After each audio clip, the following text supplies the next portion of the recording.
Bonjour, bonjour et bienvenue sur Kwesi en direct à la télévision, à la radio, sur Facebook pour un nouveau temps de parole, celui-là consacré aux assises de la sécurité qui ont eu lieu la semaine dernière. Pour en parler, nous recevons Hamadi Mahamoudou. Bonjour.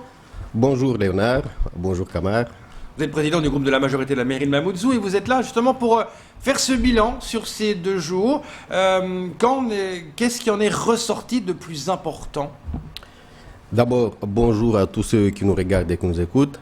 Avant de répondre à votre question, permettez-moi de dresser quelques remerciements, notamment au maire de Mamoudzou lui-même, ainsi qu'à l'ensemble des 48 autres élus dans la commune. Un remerciement chaleureux auprès du préfet de Mayotte, M. Jean-François Colombé, ainsi que le président du conseil départemental et les autres élus départementaux. Un grand merci au président de l'association des maires de Mayotte, ainsi que nos 4 parlementaires. Des remerciements au recteur de Mayotte, aux acteurs économiques qui sont mobilisés pour cet événement, aussi aux instances religieuses, notamment le Grand Cadi et le curé de l'église de Notre-Dame de Fatima, et l'ensemble des hommes et des femmes qui ont été mobilisés tout au long de ces 2 jours des assises. Des remerciements particuliers aux agents de la commune qui ont été mobilisés pendant 2 jours pour assurer la réussite de l'événement, notamment le directeur général des services de la commune, M. Touahir Youssoufa, qui a été chargé par le maire en étant chef de projet des assises. Une mission qu'il a su bien mener, comme on l'a vu. Aussi, excusez-moi, mais je suis obligé de aussi donner des remerciements à Mayotte Première et la chaîne Outre-mer 360 qui nous ont donné une dimension planétaire par leur diffusion de l'événement sur les réseaux sociaux, ce qui a permis une vision différente. On vous en donne aussi planétaire avec ce temps de parole. Donc revenons à ma question, si vous le voulez bien, parce que voilà, on se croirait au César. Vous savez, j'aimerais remercier mon père, ma mère, et c'est dans 3 plombes. Non, il est nécessaire. Excusez-moi, redevenons sérieux 2 secondes. Oui. Donc, pour revenir aux assises, ouais. Ce que j'ai retenu, je pense que l'élément principal de ça, c'est qu'on a réussi à faire une mobilisation forte, une mobilisation de tous les acteurs de la vie sociale, en passant par les élus, le gouvernement par le biais de la préfecture, le monde économique et le monde associatif. Et je pense qu'ensemble, tout le monde peut dire ce qu'il veut, mais personne ne détient une solution pour cette histoire de sécurité, mais ensemble, on peut chacun y apporter un petit bout de solution pour coller et avoir une solution globale. Mais qu'est-ce qui est ressorti de ces assises ? Qu'est-ce qui va... parce que discuter c'est bien, maintenant il faut passer au concret. Qu'est-ce qui était la chose peut-être qui a émergé durant ces 2 jours et qui va dire tiens ça on va le mettre en place ? Donc pour répondre à votre question, je pense que déjà cette formidable mobilisation a prouvé que tout le monde à Mayotte était sensible à ce sujet de sécurité. Il n'est plus question de dire que la sécurité, c'est une affaire de la police et de la justice. Maintenant, on sait tous que la sécurité, chacun a l'opportunité d'agir dans son petit coin. Que ce soit le parent, que ce soit tout le monde, chacun peut y apporter. Il fallait qu'on crée cette instance pour que chacun puisse s'exprimer. Et l'objectif de ces expressions, on est arrivé à avoir plus de 100 propositions pour essayer d'apporter une solution sur la sécurité. Et la suite, c'est de créer peut-être un comité de suivi, parce que c'est bien beau d'avoir les propositions, mais si on n'a pas de suivi par la suite, ça sera dommage.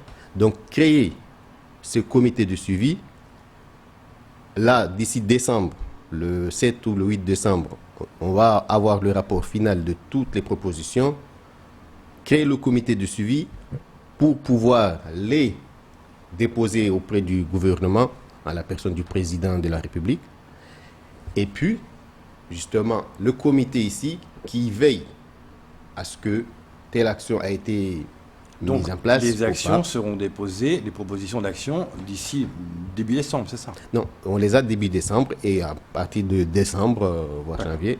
Camara, une question. Alors, avant les assises, on sait qu'il y a eu ce pacte signé entre la préfecture et la mairie de Mamoudzou. Et justement, aujourd'hui, on avait reçu par exemple Jacques-Marcel Henry qui nous disait ils étaient un peu exclus de ce pacte. On ne connaît pas le contenu vraiment. On sait juste qu'aujourd'hui, on veut mutualiser les forces de police, notamment la police municipale et la police nationale. Mais le contenu en lui-même, avant même les assises, c'est quoi exactement aujourd'hui pour continuer en tout cas à lutter contre l'insécurité dans le chef-lieu? Mais a-t-on besoin de vraiment lire le contenu du pacte pour comprendre la chose? Je ne pense pas. Aujourd'hui, c'est vrai qu'il y a un rapprochement de la police municipale et de la police nationale pour le territoire de Mamoudzou. Et je pense que ne serait-ce que ça, il n'y a pas besoin d'aller plus loin. Nous connaissons tous les limites de la police municipale. Qui puisait, quand il atteint ses limites, c'est la police nationale qui prend le relais. Donc, c'est juste un pan de la chose. Comme on a dit, ce n'est pas la police elle-même qui est la solution à l'insécurité dans la commune.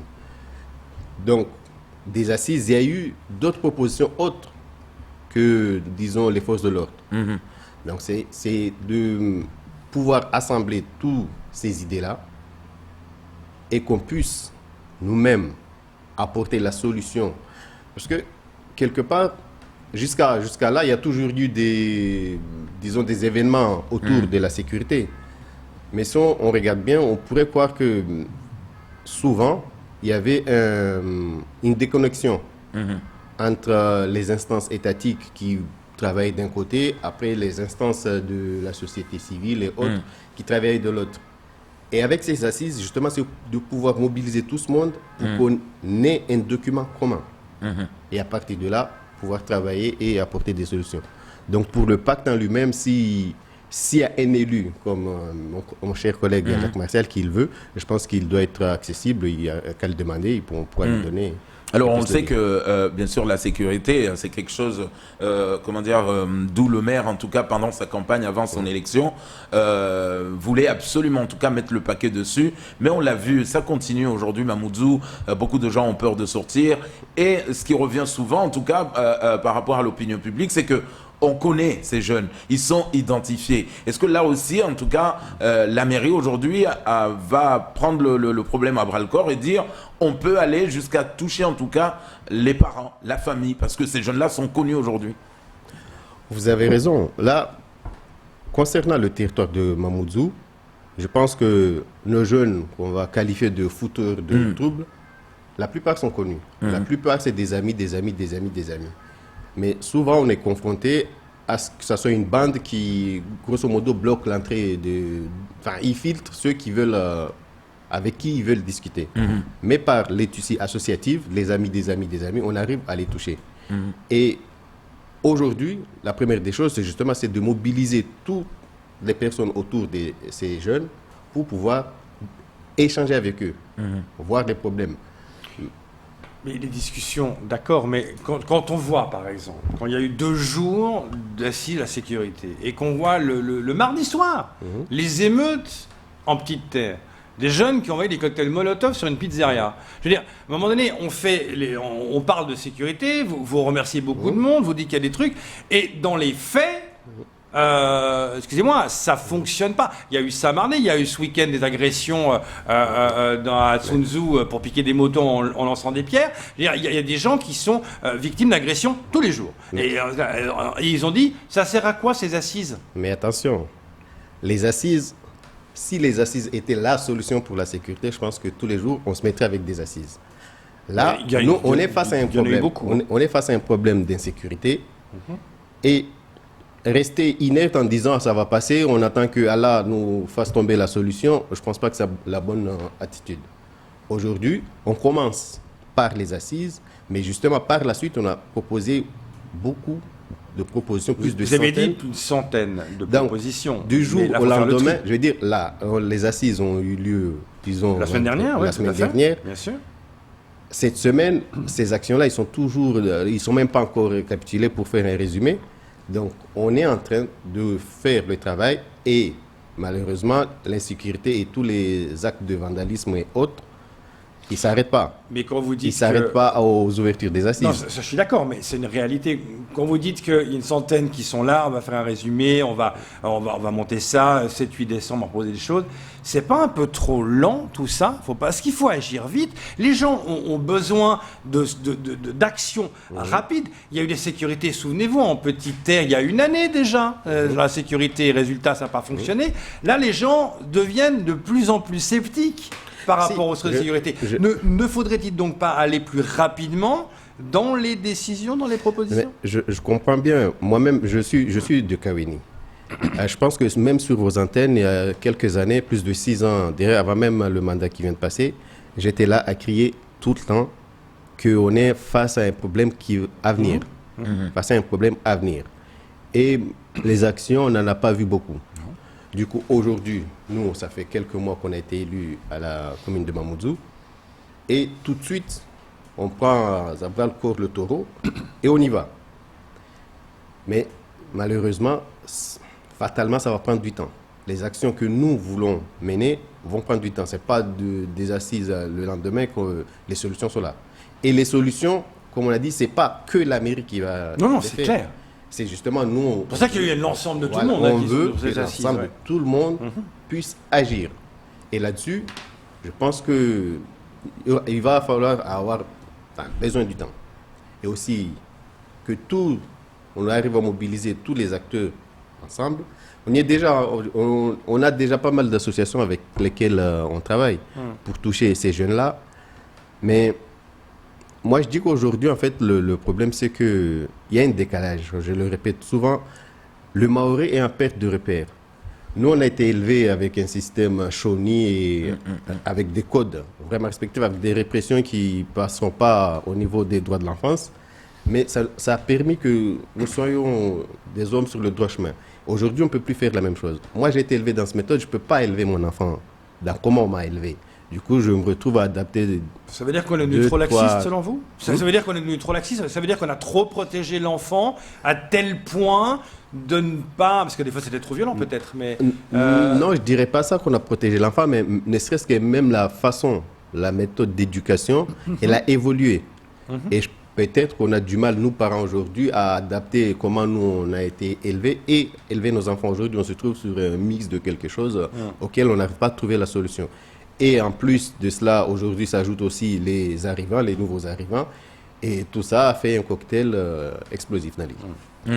Alors, à l'arrivée à la mairie de Mamoudzou, le maire a fait un acte fort qui a été salué par tout le monde, notamment aujourd'hui remettre un peu de l'ordre et redonner un peu le visage à cette place de la République en éliminant aujourd'hui cette vente à la sauvette.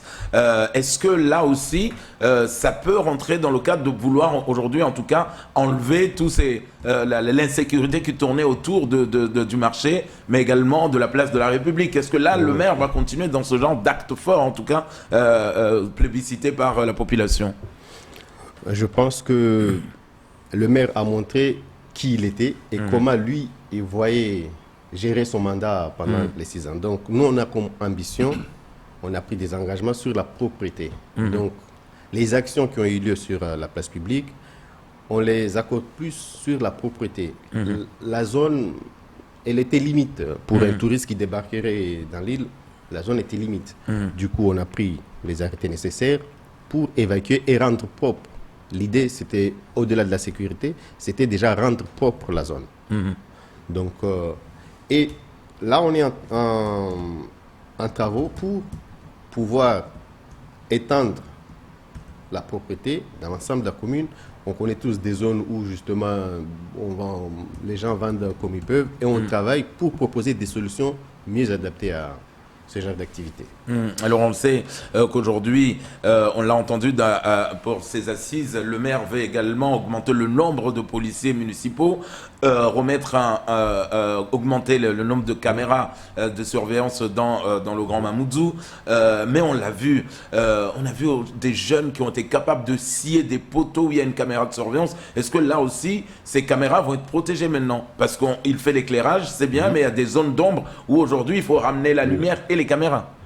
Oui, enfin, je veux dire, à notre arrivée au pouvoir, on a trouvé des situations qui bloquaient, justement, notamment sur l'éclairage, où il fallait toucher la route nationale. Et du coup, avec l'ADL, les choses n'étaient pas très, très bien définies et les travaux ont été arrêtés. Avec le maire actuel, nous avons réussi à débloquer cette situation. Vous pouvez le voir maintenant, il y a tous des travaux d'éclairage qui suivent le long de Baobab et là-bas. Donc, on a l'éclairage qu'on met en place. Les caméras. C'est vrai qu'on est en phase où on va demander l'augmentation des caméras et surtout la protection. Mais aussi, disons, porter plainte à toute dégradation de ce genre de matériel. Et ça sera systématique. Mais après, là, c'est la justice qui doit entrer en jeu.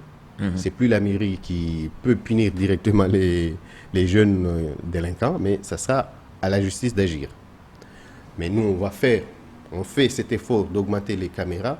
Comme vous l'avez dit, en fait, normalement, aujourd'hui, on est à peu près 30 ou 35 policiers municipaux. L'horizon, dans 5 ans, nous, on veut presque doubler cet effectif.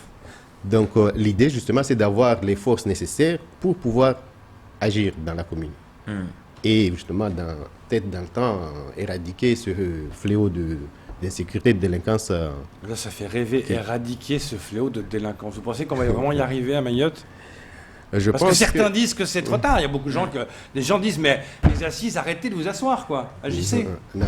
Les gens disent c'est trop tard. Rien n'est trop tard. Je pense que justement, partir sur cette idée que dire c'est trop tard, c'est baisser les bras tout de suite.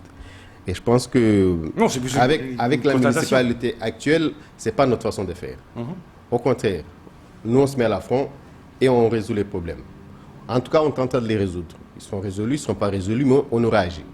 Donc on attend maintenant les premières actions suite à ces assises, qu'on espère rapides et efficaces, parce que vous savez que les gens espèrent beaucoup de ça. Oui. C'est vraiment quelque chose qui est très attendu. On l'a vu par la forte mobilisation formidable dont on remercie justement tout le monde. Mais maintenant, c'est peut-être que chacun dans l'île prenne conscience que lui aussi, il a un rôle à jouer. Oui, mais les habitants répondent, sachez que c'est vous, les élus, qui ont un rôle à jouer de nous protéger. Il y a ce discours-là. Certains n'entendent pas quand vous dites, oui, mais bon, il faut que tout le monde fasse son truc. Ouais, chacun son rôle. Hein. Si la solution était aux mains de l'élu, je pense que ça fait longtemps que ça serait résolu. Mais aujourd'hui, on est tous conscients qu'il n'y a pas que les élus dans l'histoire. On va prendre l'exemple d'un des thèmes justement abordés, les thématiques abordées lors de ces assises. En premier, on avait l'éducation et prévention. En deux, on avait la répression et exécution des sanctions. Après, la maîtrise de nos frontières et lutte contre l'immigration illégale. La responsabilité parentale, les participations citoyennes et médiation, lutte contre la pauvreté et l'insertion sociale. On voit bien qu'avec ces thématiques, là, on dépasse le cadre de l'élu local. Donc, il y a aussi le rôle du parent. Il y a aussi le rôle du gouvernement. Il y a peut-être aussi le rôle carrément du monde éducatif. J'ai participé à un atelier où on a proposé de trouver un temps pour l'enfant pour ce chenille.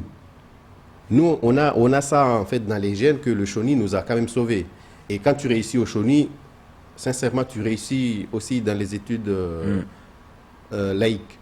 Donc, on demande si c'est possible, si le recteur demain se lève, nous trouve 1 heure quelque part pour ce chenille. C'est vrai, ça ne rentre pas le chenille maintenant, ça dévie dans la phase religion où le recteur ne peut pas trop agir. Mais si on pouvait dégager un temps où on envoie les jeunes au chenille pour apprendre, veut dire ne pas être déconnecté tout de suite. Il y a encore beaucoup à faire pour ça. Il y a beaucoup à faire, mais ne jamais se décourager. Je pense que non, il ne faut pas. Merci faire. beaucoup d'être venu ce matin pour faire un petit bilan de ces assises de la sécurité. C'est tout pour ce temps de parole. Merci.